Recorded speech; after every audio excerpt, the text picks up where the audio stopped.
Hello, good morning అండి. ఈరోజు మనం గ్రౌండ్లో ఉన్న గోరింటాకు కోద్దాము, తలకు పెట్టుకుందామని. ఇదిగోండి గోరింటాకు మొక్క. చూడండి ఎంత బాగా వచ్చినాయి వర్షాలకి. ప్లేట్ పట్టురమ్మా. కోసేస్తామండి. కోసి కొంచెం పెరుగు,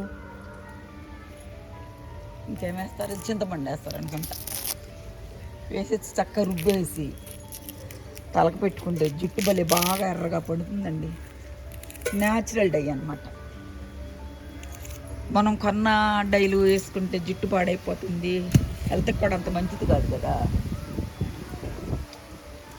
ఇది అనుకోండి, హెయిర్ చక్కటి కలర్, అంటే మరీ బ్లాక్ రాదు కానీ రెడ్గా చక్కగా అందంగా ఉంటుందండి జుట్టు. చాలా దేశస్తులు ఈ ఆకుని పౌడర్ చేసుకుని చక్కగా యూజ్ చేసుకుంటున్నారండి.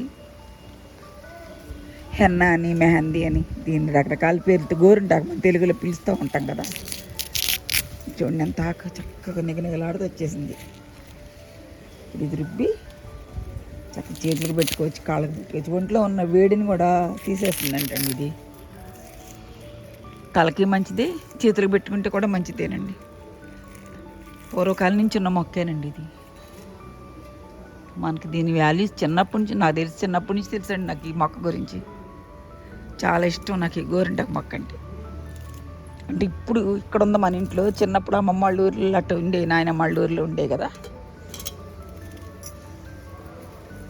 కొమ్మ అయినా బతుకుతుందండి ఇది. ఇట్లా స్టెమ్ కట్ చేసేసి దీన్ని ఇట్లా నాటేసేస్తాం. ఇట్లా నాటేస్తే చక్కగా వర్షానికి బాగా వచ్చేస్తాను. చక్కగా ఇట్లా పెట్టేసుకుని వాటర్ పోసేస్తే బాగా వస్తుంది. ఎన్ని కొమ్మలే పెట్టాను నేను ఇవి. ఇదిగోండి ఇదో కొమ్మ, ఇక్కడ ఇదో కొమ్మ, ఇదిగోండి ఇదో కొమ్మ, అదిగోండి చిన్న బకెట్లో కూడా పెట్టా, బాగా వస్తుంది. అదొక రకం, ఇదొక రకం. ఎండిపోయినట్టుందమ్మా, దీనికి నీళ్ళు పోయి కొంచెం. ఇన్ని పాదులు బాకేసినాయి, పీకేసేయాలి. దీనికి ఏమి ఎరువులేం ప్రత్యేకించి ఏమి మొక్కర్లో వాటర్ పోసేస్తే చాలా బతుకుతుందండి. మొండి మొక్క చక్కగా బతుకుతుంది. దీనివల్ల చాలా ఉపయోగాలు ఉన్నాయి కదండి. ఎక్కడన్నా దొరికితే చిన్న కొమ్మ తెచ్చన్న పెట్టుకోండి. ఈ వీడియో నచ్చితే ఒక లైక్ చేయండి, షేర్ చేయండి, సబ్స్క్రైబ్ చేయండి అండి. థ్యాంక్స్ ఫర్ వాచింగ్ అండి.